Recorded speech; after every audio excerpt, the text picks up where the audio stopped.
Sánchez Mazas, y es la película de esto es muy conocido para todos los que han visto porque la película de David Trueba, Soldados de Salamina, porque además fue uno de los grandes éxitos de la literatura española de los últimos años, la novela de Javier Cercas, ¿no? Sin embargo, no todos han creído la historia del fusilamiento de Sánchez Mazas. Un gran escritor al que yo admiro mucho, yo compro La Vanguardia los sábados solo por leerlo a él, porque es un periodista extraordinario, que se llama Gregorio Morán, que escribe en La Vanguardia los sábados. Este Gregorio Morán, en el año 2002, en un libro que se llama Los españoles que dejaron de serlo, advertía que el fusilamiento de Rafael Sánchez Mazas no fue sino una leyenda fabricada, dice, gracias a su imaginación y a la imaginación de algunos amigos tan cínicos como él. Y culpa de esta invención, en concreto, a Eugenio Montes, poeta también falangista, otro de los compositores de Metro de Carazo, íntimo amigo de José Antonio y de Sánchez Mazas, que se inventó la historia del fusilamiento. ¿Por qué se inventó? Eugenio Montes, por cierto, estaba casado con una aragonesa, una roca, Natividad Faro, y fueron los guionistas de una de las mejores películas de cine español que se llama Surcos, de José Antonio Nieves Conde, una grandísima película de los años 50, cuyo guión era de Eugenio Montes y de Natividad Faro. Morán dice que precisa que la razón por la que Sánchez Mazas se inventó la historia de su fusilamiento en enero del 39 se debió a que fue él mismo quien había delatado a todos los miembros de la quinta columna de Barcelona, porque los conocía a todos, 20 de los cuales, entre ellos los más significados jefes, fueron fusilados en las costas del Garraf en el año 38. Claro, realmente lo que no dice Gregorio Morán es cómo... o sea, él dice que lo que quería es lavar su mala conciencia y decir: yo soy el culpable del asesinato, del fusilamiento de todos mis compañeros a los que he delatado, pero a mí también me han fusilado. Entonces, de esta manera, inventándose la historia del fusilamiento, él, digamos, se ponía a la misma altura de sus compañeros a los que había delatado. Sin embargo, parece olvidar que, como todos hemos visto en la película y como contó Javier Cercas en su libro, hay muchos testimonios de gentes que le ayudaron en el bosque a Rafael Sánchez Mazas. Daniel Angelats, Joaquín Figueras, María Ferré, todos salen en la película de David Trueba, todos confiesan que ellos vieron y estuvieron con Rafael Sánchez Mazas, que le ayudaron, que lo escondieron. Hay uno que tiene la libreta, conservó toda la libreta que Sánchez Mazas, en la que Sánchez Mazas tomaba notas de lo sucedido, la conservó su padre, la conservó su padre todavía, y ahora el hijo sale en la película con la libreta de Sánchez Mazas, en la que tomaba nota de todas las cosas que iban pasando durante los días que él estaba escondido en el bosque. Por lo tanto, hay que pensar que no puede ser una invención, es decir, que aquello parece realidad. Es decir, Gregorio Morán, que es un hombre que a mí me merece mucho crédito, y que el argumento que dice no es malo, porque realmente Sánchez Mazas era un cínico y un personaje rarísimo, porque no sé si ustedes saben, cuando lo nombraron ministro, no iba a los consejos de ministros. Rafael Sánchez Mazas lo hace ministro, Franco lo hace ministro en los años 40 y tantos, y él no asiste a los consejos de ministros. Ustedes se imaginan ahora que un ministro no vaya a los consejos de ministros, y desde luego que no vaya con Franco, y en los años 40, o sea, que se juega que lo fusilen al amanecer. O sea, era de un poderío, de un achulado impresionante. Entonces él decía que la política, como los falangistas que eran apolíticos, como esa rama, digamos, que consideraban la política cosa de arrieros. Él decía que la política era una cosa de arrieros y que él no quería hacer política. Entonces a él lo nombra Franco ministro, pero él no va, hasta que un día Franco se cansa de ver la silla vacía, a los 2 años de ser ministro, de que no fuera a ningún consejo, y dice: que quiten esa silla de ahí. Y entonces quitan la silla de Rafael Sánchez Mazas porque nunca la ocupa. Es decir, que esa anécdota demuestra cómo era él, pero además no deja de tener una grande... pero es un personaje muy controvertido que despierta muchas atracciones, porque es un personaje que en unos momentos en los que cualquiera se hubiera muerto por una prebenda, por un cargo oficial, por ser ministro del régimen de Franco, por ir por entorchados con coches oficiales, el tío pasaba de ser ministro, ni iba a los consejos, ni nada. Lo nombraron académico, no leyó el discurso, estuvo 20 años, lo hicieron académico de la lengua, de la Real Academia.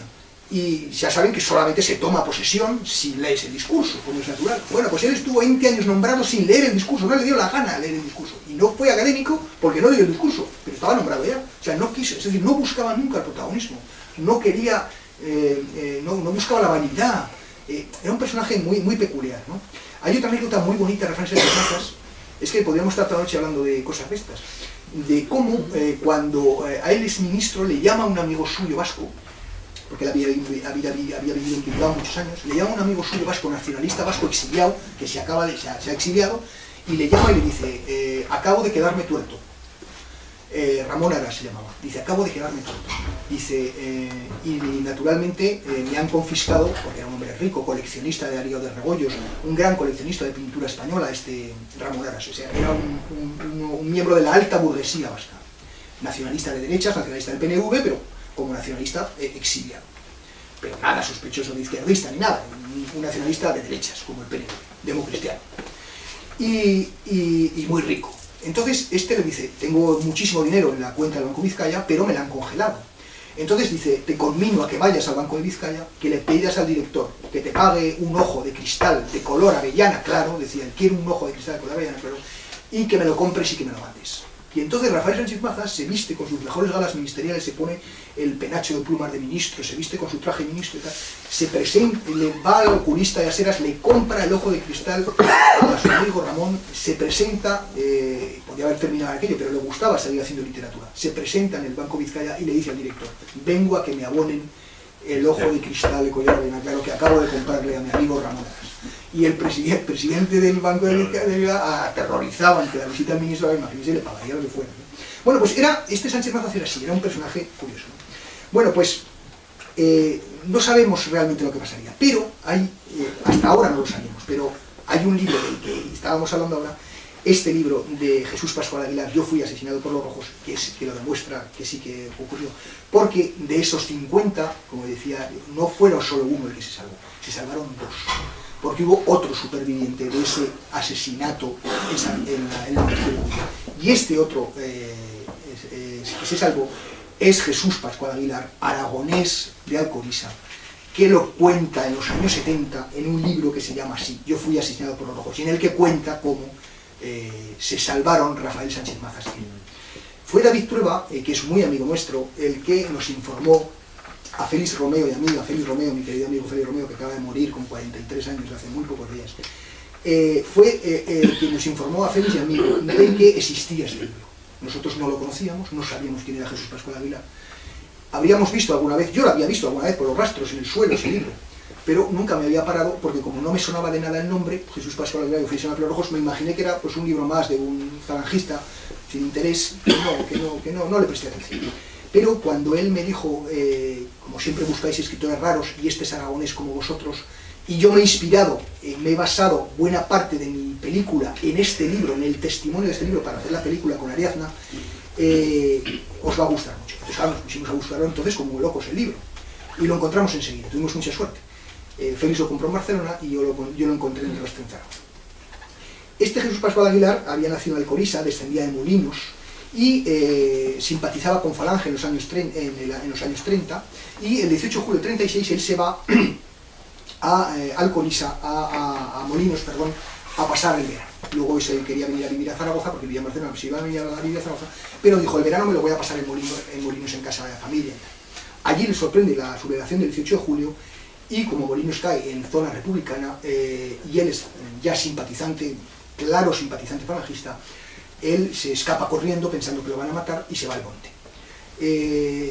A través de la familia le aseguran que no lo van a matar, que no le va a pasar nada, que vuelve, efectivamente le respetan la vida, pero asesinan al cura y a 18 derechistas más del pueblo, entre ellos a su tío carnal, al hermano de su madre y a su sobrino, al hijo de su tía, a su primo hermano, y también los asesinan.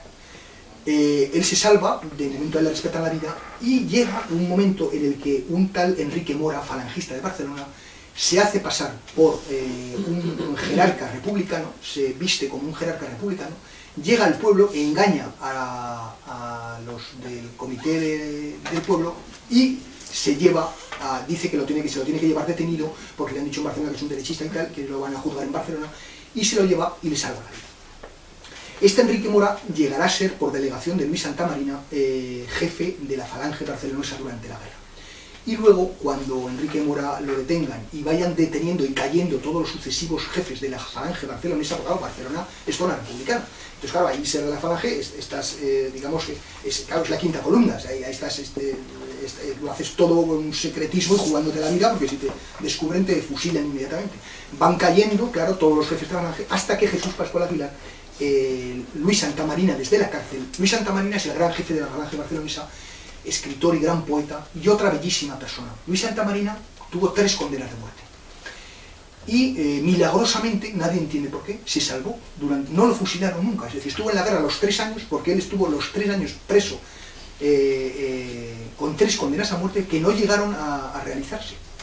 Y él luego, durante toda la vida, él murió con camisa azul en los años 70, otro caso de fidelidad falangista absoluta, y él llevó toda la vida 3 calaveras en su camisa azul. Él paseaba por Barcelona con sus 3 calaveras que recordaban las 3 sentencias de muerte que había tenido. Luis Santamarina, además de gran poeta y gran escritor, fue una bellísima persona que salvó a muchísimas gentes. Y como él era luego, naturalmente, después de la guerra, volvió a ser el jefe de la falange barcelonesa, Barcelona, la segunda ciudad de España, recuerdo, pues ser el jefe de falange en la segunda ciudad de España, dentro del régimen, y con el pedigrí de haber tenido 3 condenas de muerte, de ser camisa vieja, etcétera, etcétera, él tenía un gran predicamento en el régimen, y él consiguió salvar muchísimas vidas de republicanos. Y entonces cualquiera que le pedía un aval, cualquier republicano, cualquier persona que tenía condenas a muerte, que estaba condenado después de la guerra, y que le pedía en Barcelona ayuda a Luis Santamarina ayudó a todo el mundo, salvó muchísimas vidas, y es recordado por su gran bondad y por ser un hombre de ley y una buena persona. Un poco como pasa con Melchor Rodríguez, aquel famoso ángel rojo, al que le llamaban el ángel rojo, que fue jefe de prisiones en Madrid, y que después de las matanzas de Paracuellos, en las que él no tenía nada que ver, él, siendo un anarquista, paró todas las sacas de la cárcel, impidió que asesinaran a la gente, ordenó dictó una ley por la cual ningún preso podía salir de la cárcel sin su consentimiento personal, sin su firma, de las 7 de la tarde a las 7 de la mañana, para evitar las sacas nocturnas, es decir, los paseos.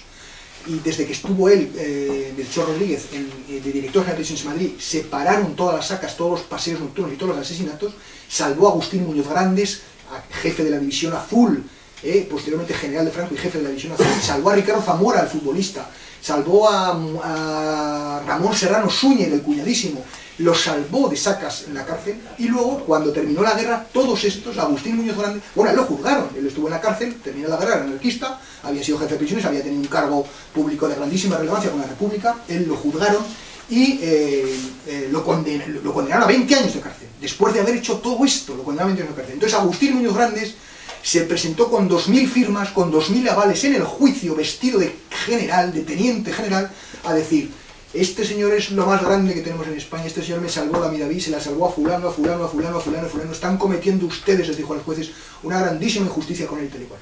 Y gracias al testimonio de Agustín Muñoz Grandes, a Melchor Rodríguez le bajaron de 20 años a 4, aún así estuvo 4 años en la cárcel. Y después vivió hasta los años 70, modestamente, en Madrid, querido por todos, otro caso de anarquista maravilloso. Y Luis Santamarina, otro caso de falangista maravilloso. Sí, esto es un poco para que veamos cómo realmente la condición humana, buenos y malos, pues ha habido en todas partes. Que la ideología no necesariamente condiciona, las características personales de cada uno. ¿Sí? Hay gente buena, bien nacida, con una forma de pensar, y gente en un lado y en otro. Bueno, Luis Santamarina es jefe, Jesús Pascual Aguilar lo nombran jefe de la falange barcelonesa al final, desde luego en la clandestinidad, absolutamente en la clandestinidad.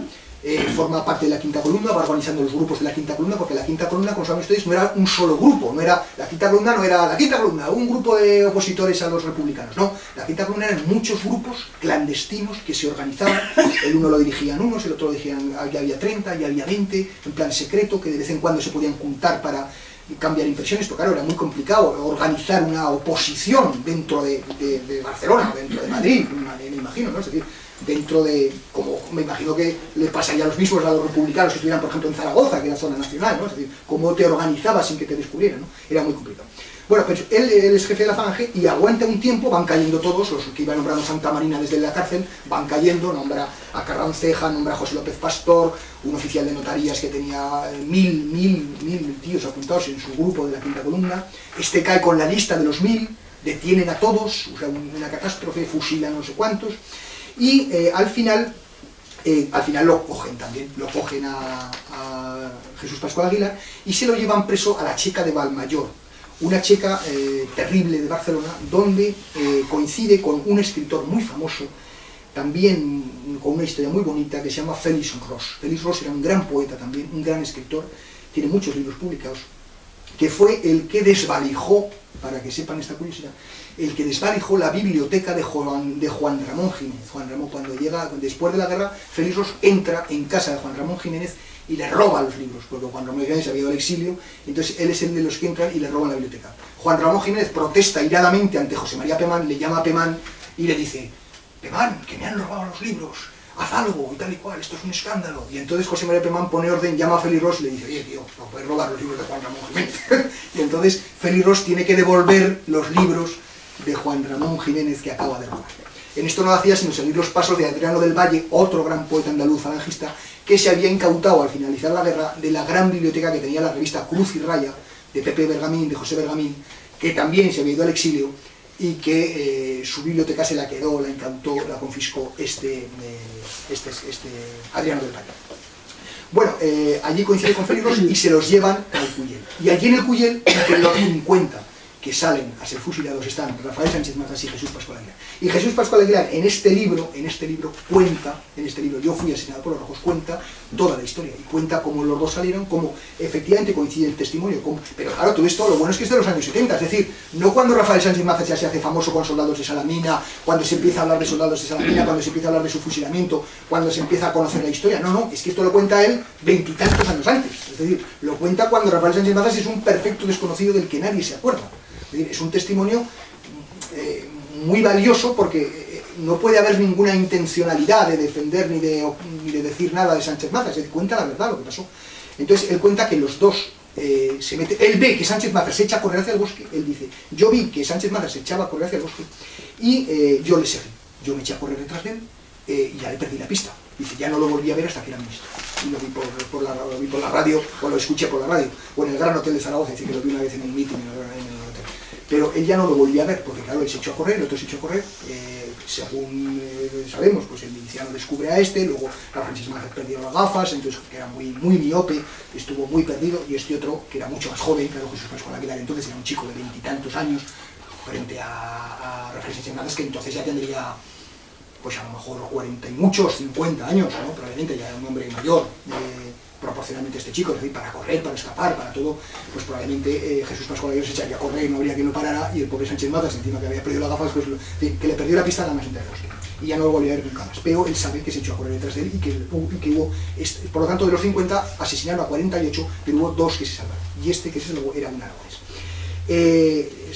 Pascual explica que pudieron salvarse porque ocupaban los lugares más propicios, dice, no se podía huir por la espalda porque allí estaban las ametralladoras, ni por la izquierda porque conducía a la vereda por la que habían llegado, y esta a su vez a la carretera que estaba atestada de carabineros y de policías por lo que no se podía. Entonces, el frente había unas quebraduras de terreno que caían hacia abajo y solamente por la derecha estaba el bosque y allí es donde se podía intentar. Ellos estaban en la parte de la derecha, se echan a correr cuando empiezan a oír los disparos, como los primeros que caen son los que están, como decía, en las filas de detrás. Ellos les da tiempo a echarse a correr, son avispados, los otros no se atreven a correr, o el terror, el pánico en ese momento, claro, cualquiera piensa nada, no sé en ese momento si uno puede tener la cabeza suficientemente despejada para decir, me voy a echar, no sé, es que tienes que tener tanto miedo viendo que te van a fusilar y que empiezan a sonar las ametralladoras que no sé qué decisión tomaría cada uno, pero estos dos hombres deciden salvarse y aquello le salvó la vida a Jesús Pascual. A mí me han dicho que terminara ya ahora porque a las 8:30 hay otra cosa yo tengo ya muchos más libros para hablarles, algunos muy interesantes, como por ejemplo de los que recojo aquí, de todos los que recojo aquí y de otros muchos más, el asesinato del obispo de Barbastro, por ejemplo, cómo el obispo de Barbastro, Florentino Asensio Barroso, fue asesinado y cómo le cortaron los testículos. Esto es verdaderamente terrible. Al obispo de Barbastro lo cogieron los los anarquistas en Barbastro, y le cortaron los testículos y los llevaron por los bares de la localidad, enseñándolos en un periódico de la época, y los ponían en las barras de los bares diciendo: estos son los cojones del obispo Asensio. Esto, que lo había escrito siempre su biógrafo, un sacerdote, se llamaba Antonio Arranz, siempre, vamos, los que no somos de Barbastro y no conocíamos la historia y no lo habíamos oído por tradición oral, nos parecía probablemente una exageración propia del momento para, digamos, magnificar la figura del obispo y zaherir, digamos, más a los anarquistas que lo habían asesinado. Pero en el año 2002, una historiadora de primera fila, una gran historiadora, nada sospechosa de ideologización de ningún tipo, María Pilar Salomón Choliz, en un libro que publica en la Universidad de Zaragoza, con todas las bendiciones, que se llama Anticlericalismo en Aragón, protesta popular y movilización política, confirma todos estos extremos, que el obispo Asensio fue castrado por uno de sus guardianes, que mostraba los testículos del prelado envueltos en un papel por los bares y cafés de la localidad, y da incluso el nombre del quien lo castró, un peón caminero que se llama Alfonso Gaya, un peón caminero analfabeto, que utilizó para ello una navaja de carnicero. Le acompañaban, pásense ustedes, un oculista, un médico oftalmólogo que se llamaba Héctor Martínez, que también participó en la castración, Mariano Abad, Antonio Riva, José Torrente y Santiago Frando. Se da todos los nombres, hace una investigación ejecutiva y da todos los nombres de los castradores del obispo Asensio de Barbastro. Y frases como decían los bares: no tenías ganas de comer cojones de obispo, decían en los bares, a la gente le ofrecían, no tenías ganas de comer cojones de obispo. Unas brutalidades impresionantes. De todos estos autores y de todos estos libros, yo hablo aquí en mi libro, y hablo de, naturalmente, si tuviéramos más tiempo, hablaríamos de Caspe, claro, ¿cómo no vamos a hablar de Caspe? Yo hablo del libro de Sebastián Cirac, de los héroes y mártires de Caspe, hablo mucho del libro de Fermín Morales, naturalmente, y hablo de otro libro de Sebastián Cirac, que es menos conocido que el de los héroes y mártires de Caspe, que se llama La vida de don Cruz La Plana, obispo de Cuenca.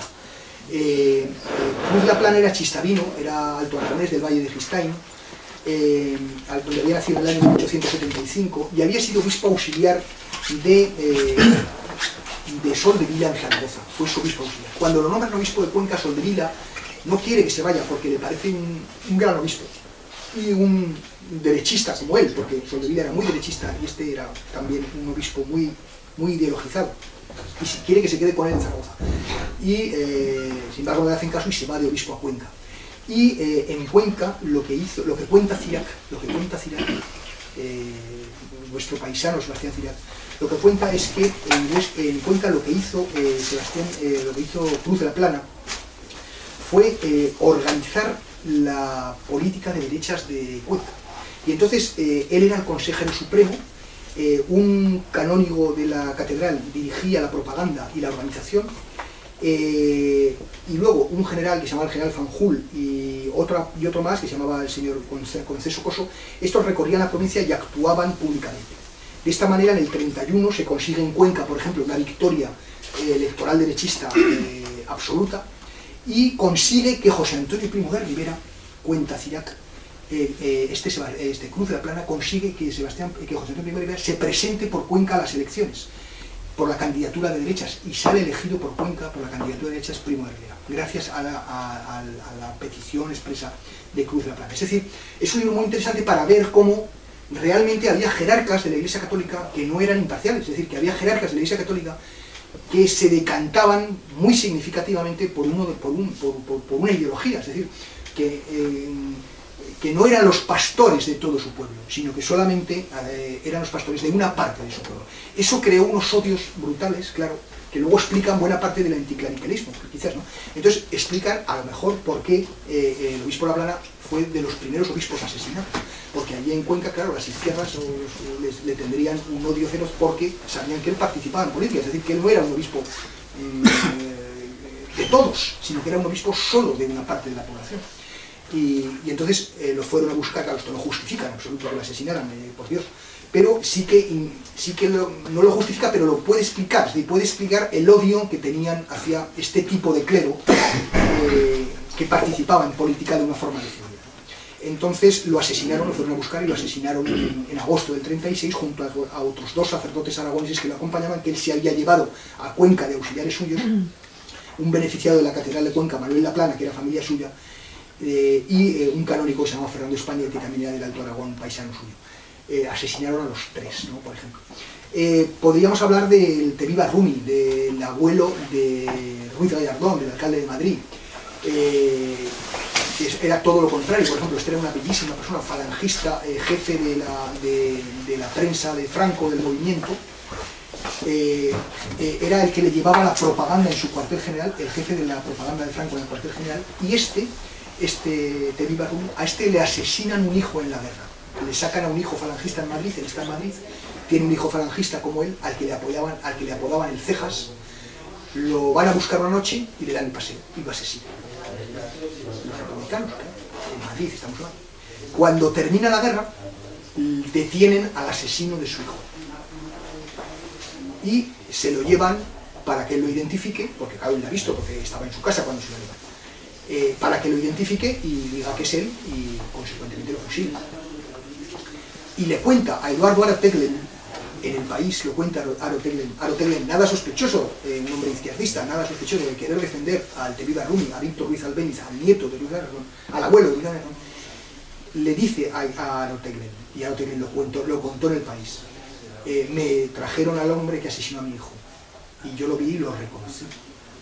Y dije, ¿qué gano yo con decir que es él? Una muerte más, que lo asesinen, y me van a devolver a mi hijo porque maten a este hombre. No.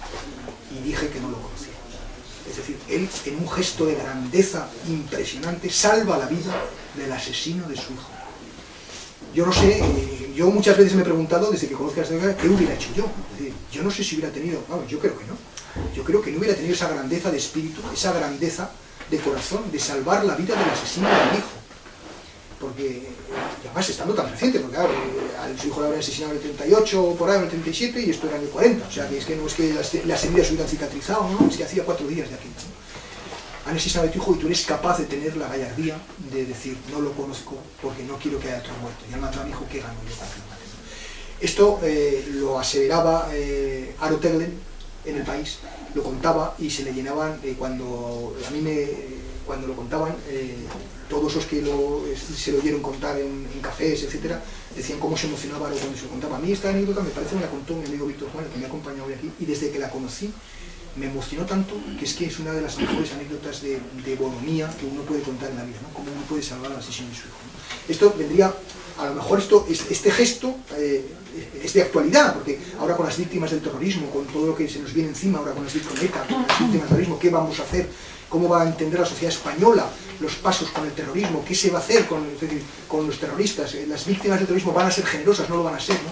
Es decir, es un tema muy de actualidad, ¿no? Es decir, ¿qué somos capaces de hacer? ¿No? Pues el Tebiba Rumi, que no era sino, el Tebiba Rumi era su seudónimo, él se llamaba Víctor Ruiz Albéniz, pero firmó todos Ruiz Albéniz, como Ruiz Gallardón, por eso es su abuelo, Ruiz Albéniz, era sobrino del músico Albéniz, era sobrino del gran Albéniz, del músico, sobrino carnal, y era periodista. Y cuando estaba destinado a Marruecos, le llamaban, había estudiado medicina, era médico de carrera, aunque nunca la ejerció, porque él vivió del periodismo y de la literatura siempre, pero era médico de carrera. Y entonces a él le llamaban el médico cristiano, los rifeños, ¿no? Los rifeños le llamaban el médico cristiano, y eso en rifeño se dice el Tebiba Rumi.